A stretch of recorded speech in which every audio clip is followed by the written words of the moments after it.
کے آنے کی خبر دی، محمد الرسول اللہ تمہارے آنے کی خبر دی۔ آج اس کی خبر اور بشارت آج فتنوں کے دور میں پیارے آقا صلی اللہ علیہ وسلم نے دی ہے، وہ کوئی اور نہیں، وہ آپ ہیں حضرت محمد رحمت اللہ علیہ۔ صاف کہیں گے میں بھلا کیسے ہو سکتا ہوں؟ اور سنو، جب ان سے پوچھا جائے گا what is your father name, آپ کے ابا کا نام کیا، وہ نہیں کہیں گے بلکہ کہیں گے واللہ اعلم۔ امی کا نام اللہ عالم۔ ارے عجیب لوگ ہیں آپ لوگ، ایک سادے سیدھے انسان کو مہدی بول رہے ہیں۔ حرم میں تو مجمع ہوتا ہے نا لاکھوں کا، اب نہیں ہے، انشاءاللہ ہو جائے گا، انشاءاللہ ہوگا۔ پھر سے عمروں میں وہ دورے ہوں گے۔ امریکہ یہودی کیا دیکھتا رہے گا؟ خود سلمان اور محمد بن سلمان دیکھتے رہے گا انشاءاللہ۔ سمجھ میں بات؟ لوگ کہتے ہیں قیامت کے قریب یہودیوں کا تسلط اور عیسائیوں کا تسلط حرمین میں ہوگا۔ وہ زمانہ کوئی اور نہیں، یہی یہ زمانہ ہے۔ نام میں تو وہ کچھ ہمارے نظر آتے ہیں، کام میں تو انہیں کی اولاد ہے۔ نام میں ہمارے ہیں۔ علی خانی صاحب میرے جمعے کے موقع پر کہا مجھے فون بھی آئے، کچھ حضرات سے فون آئے، آپ ایسے کیسے کہہ سکتے ہیں؟ میں نے کہا کہ وہ اس وقت بادشاہ اور ولی عہد جو ہے، ان کے ابا کا نام کچھ بھی ہوگا لیکن میرے نزدیک وہ ابن الیہود ہے، وہ ابن الیہود ہے تسنیہ کے ساتھ، وہ تو یہودیوں کی اولاد ہے۔ مجھے ایک صاحب فون کرے جو وہاں کے مسلک سے تعلق رکھنے والے، میں نے کہا کہ فون رکھو، اگر آپ کے قریب آ گیا تو شاید آپ کا بنگلور میں رہنا بھی مشکل ہو جائے گا۔ ذرا عقیدت دکھاتے ہیں ہم نبی کے روزے کے بعد، آپ رومال پہ رومال ڈال کر کرتے ہوئے یہ بدعت، یہ ناجائز، یہ جائز، وہ جائز، یہ توحید کے خلاف، وہ رسالت کے خلاف، ذرا محبت اور عقیدت دکھاتے۔ نبی کے روزے کے سامنے کہاں بدعت ہوگا؟ نبی کے روزے کے سامنے کہاں شرک ہوگا؟ اگر کوئی نبی کے روزے اقدس کے بعد، مواجہ رسول کے بعد صرف ہاتھ اٹھا کر وسیلت دعا کرتا ہے، لال رومال پہ لال رومال لوڑ اوڑھ کے آ کر کہتے ہیں کہ بدعت شرک شرک کہتے ہیں نا، اب ان لوگوں کو کیوں نہیں کہتے جو خود اس نبی کی زمین میں شراب کی دکانیں کھولے؟ اللہ، کہاں گئی تمہاری زبان؟ کہاں گئے تمہارے رومال؟ جو ایک رات کی ڈانس کے لیے ہندوستان کے 40 کروڑ روپے سے زیادہ لینے والی عورتوں کو بلا کر جدہ میں نچا رہے ہیں، اب کہاں گئی تمہاری دعوت و تبلیغ؟ کل قیامت میں مجھے معاف فرمائیں، آج صاف بات کر کے بدنام ہے۔ اگر آپ کو پسند ہے تو سنو، ورنہ تو میں اپنی ہمت میں بنگلور میں دکھا لوں، مجھے ضروری نہیں ہے، میری طاقت میں بتا کر اپنی بات کو ختم کر دو۔ کل قیامت میں عبد الرحمن سدیس کو بہت سخت سوال ہوگا، عبد الرحمن حذیفی کو سخت سوال ہوگا۔ وہ منبر رسول پر، منبر حرم پر کھڑے ہو کر حکومت کو للکارتے نہیں۔ میں نے بنگلور میں صاحب کہا تھا تمہارے سوچا ہمارے ہندوستان کے علماء کروڑ درجے بہتر ہے، صدر کے سامنے کوئی اختلاف کرتا ہے، منبر پہ کھڑ کے سمجھ جاتے ہیں کہ جمعہ میرا آخری ہو، ضروری نہیں کہ منبر پر کھڑنے والے ہی کی شفاعت اور مغفرت ہوگی، پھلی بیچنے والا بھی اگر اللہ کا بندہ محمد کا غلام ہے اس کی بھی مغفرت ہو جائے گی۔ سبحان اللہ، سبحان اللہ، ہو جائے گی۔ مغفرت اور شفاعت کے لیے حرم کا منبر ہونا ضروری نہیں، مغفرت اور شفاعت کے لیے حرم کا مسلح ہونا ضروری نہیں۔ جب علماء سے ہمتیں ختم ہوتی ہے نا، خواب کے بزدل ہونے میں دیری نہیں ہوتی، بلکہ ایک لفظ کہوں تو برداشت کر لیں آپ، اگر آپ کو پسند نہیں تو لوٹانے میں معافی مانگتا ہوں۔ جب علماء دنیا کے کسی بھی کونے کے کیوں نہ ہو، وہ ہندوستان ہی کے نہیں، عربستان ہی کے نہیں، دنیا کے کسی بھی کونے کے اگر علماء بزدل ہوتے ہیں تو قوم نامرد ہو جاتی ہے۔ تمہاری ہمتوں کی صورت ہے ہم، تمہارے حوصلوں کی شکل ہے ہم،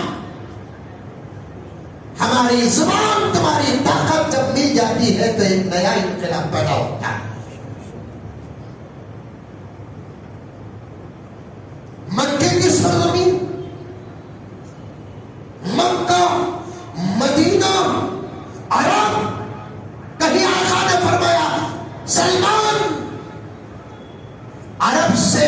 دشمنی نہ کر اس لیے کہ عرب میرا ہے میں عربی ہوں. کیا بات ہے. اب یہ باتیں عرب سے دشمنی کی نہیں، عرب سے محبت کی اور درد کی ہے. پورا عرب سلمان کا ہو، یہ محمد بن سلمان کا ہو، مکہ مدینہ اس کے باپ کا نہیں، پوری امت کا ہے. غرض بات لمبی ہو گئی. خدا ہمارے جذبات کو قبول فرمائے. طاقت کے بقدر ہی ہم کام کر سکتے ہیں. اگر بارڈر پار کرنے کا موقع ہمارے ہاتھ ہوتا تو پھر دیکھنا اللہ تعالیٰ ان لوگوں کی اصلاح کا کام ہندوستان سے لیتا. ہندوستان معمولی نہیں، ہندوستان سے بڑے بڑے کام ہونے ہیں. میرے پاس وقت ہوتا تو بتاتا میں آپ کے سامنے میرا سبق. حضرت مہدی بولے نہیں نہیں نہیں نہیں میں نہیں، میرے ابا کا نام تمہیں کیوں کوئی پوچھتے، ابھی کا نام کہیں کو پوچھتے، ضروری کیا تم نہ بولنا. مجمع زیادہ ہونے کی وجہ سے چھپ کر مدینہ چل جائے.